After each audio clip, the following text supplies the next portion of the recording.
Sulphate attack on concrete, what are the reasons and remedies. यानी sulphate attack जब concrete के ऊपर होता है तो इसके क्या कारण होते हैं और इसकी क्या रेमेडीज हैं, यानी इसको हम कैसे रोक सकते हैं, इसके बारे में हम इस वीडियो में बात करेंगे। CCEA civil construction and engineering academy में आपका स्वागत है। सल्फेट अटैक ऑन कंक्रीट ये कहाँ से आता है? फ्रॉम वेयर सल्फेट्स अटैक, कहाँ से आते हैं सल्फेट जो कंक्रीट को अटैक करते हैं? सल्फेट कहीं से नहीं आते हैं। Sulphates are present in soil या ग्राउंड वाटर या सी वाटर में जो होते हैं, तो सॉइल में या अंडरग्राउंड जो है ना वाटर होता है, सी वाटर होता है, ये attack harden concrete that is relatively permeable. और ऐसे कंक्रीट को अटैक करते हैं जो रिलेटिवली परमेबल होता है, यानी जिसके अंदर सीपेज या पानी जा सकता है। उसके अंदर पानी के साथ जाने के बाद जो है ना उसमें रिएक्शंस होते हैं। क्या रिएक्शंस होते हैं अभी देखेंगे। व्हाट हैपन्स यानी क्या रिएक्शन होते हैं? देखिए, sulphates of sodium, potassium and magnesium in particular, यानी सोडियम सल्फेट, पोटेशियम सल्फेट और मैग्नीशियम सल्फेट क्या होता है, react with calcium hydroxide and C3A। C3A यानी ट्राई कैल्शियम एल्यूमिनेट। तो कैल्शियम हाइड्रोक्साइड CaOH और C3A के साथ में क्या ये सल्फेट रिएक्ट करते हैं सोडियम, पोटेशियम और मैग्नीशियम के, और क्या बनाते हैं, टू फॉर्म कैल्शियम सल्फेट यानी जिप्सम बनाते हैं। जब जिप्सम बनता है एंड कैल्शियम सल्फो एल्यूमिनेट, जिसको एट्रिगनाइट भी बोलते हैं। तो ये जो जिप्सम और कैल्शियम सल्फो एल्यूमिनेट होता है, इसमें समस्या क्या है कि ये सल्फेट हैं। सल्फेट्स ने रिएक्ट किया किससे, कैल्शियम हाइड्रोक्साइड और C3A से यानी ट्राई कैल्शियम एल्यूमिनेट से, और क्या बना, कुछ कंपाउंड्स बनाते हैं। ये कंपाउंड्स के साथ दिक्कत क्या है, जब ये रिएक्शन होता है सल्फेट की COH और C3A से, तो ये जो कंपाउंड बनते हैं, इनका कंपाउंड का प्रॉब्लम ये है कि बीच ऑक्यूपाई ए ग्रेटर वॉल्यूम, यानी उसका वॉल्यूम बढ़ जाता है। Then the compound they replace, यानी जिन कंपाउंड से जब ये CaOH और C3A से जब ये रिएक्ट करते हैं सल्फेट, तो जो कंपाउंड बना रहे हैं उनका वॉल्यूम ज्यादा हो जाता है जो पहले से। तो उनको वॉल्यूम ज्यादा होने से क्या होता है, this leads to expansion and disruption, यानी क्रैकिंग और डिसइंटीग्रेशन हो जाता है, क्रैकिंग चालू हो जाती है, क्योंकि वॉल्यूम बढ़ेगा तो कंक्रीट को फाड़ देता है, और हार्डन कंक्रीट के फटने से उसकी डिसइंटीग्रेशन या स्पेलिंग चालू हो जाती है। तो सल्फेट अटैक कंक्रीट के साथ में क्या होता है से व्हाइटिश अपीयरेंस, यानी सफेद सफेद दाने दाने से उसमें उसकी सरफेस पे दिखने लगते हैं, जिसके ऊपर सल्फेट का अटैक हुआ होता है। इसको हम बोलते हैं एफ्लोरेसेंस। एफ्लोरेसेंस की जो प्रक्रिया है वो सल्फेट अटैक की वजह से मेनली होती है। तो क्यों होती है, क्योंकि इसकी वजह, इसमें जैसे ही सल्फेट अटैक होता है तो लीचिंग यानी वो धीरे धीरे बाहर निकलने लगता है कैल्शियम हाइड्रोक्साइड, ठीक है।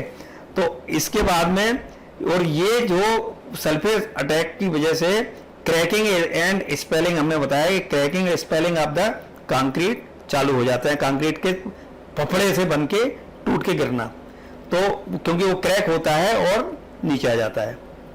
अब इसको जब ये प्रॉब्लम आई, क्रैक हो रहा, सल्फेट अटैक हो रहा है, उसका वॉल्यूम बढ़ रहा है, तो इसको रोकें कैसे?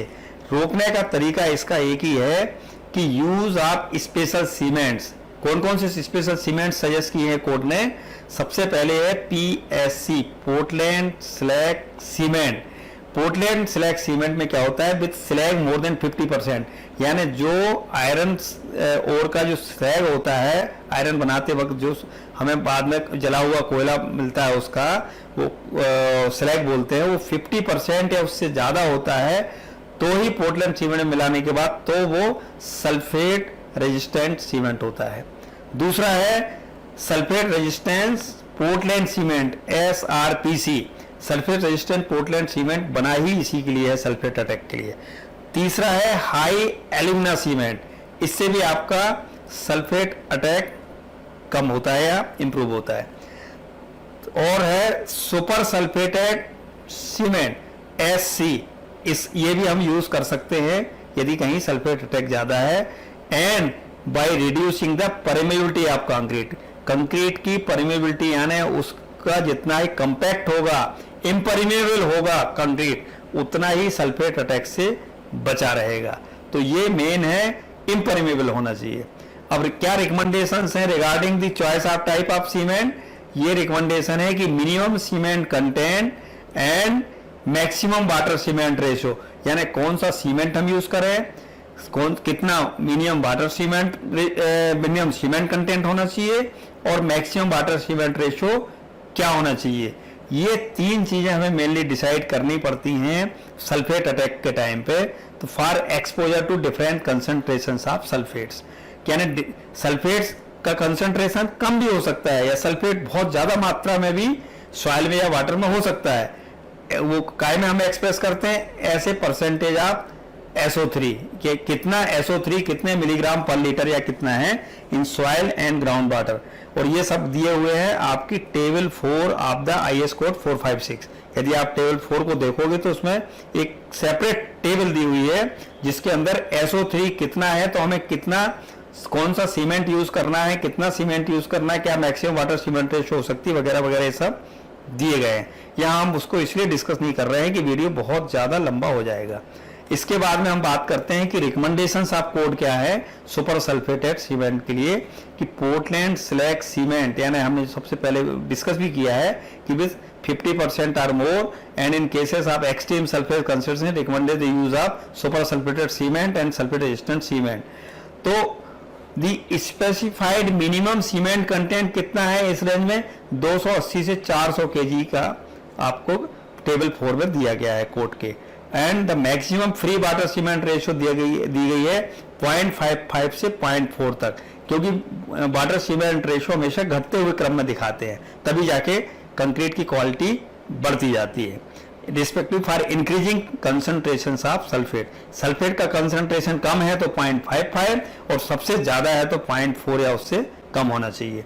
तो ये था सल्फेट रेजिस्टेंस ऑफ कंक्रीट के बारे में।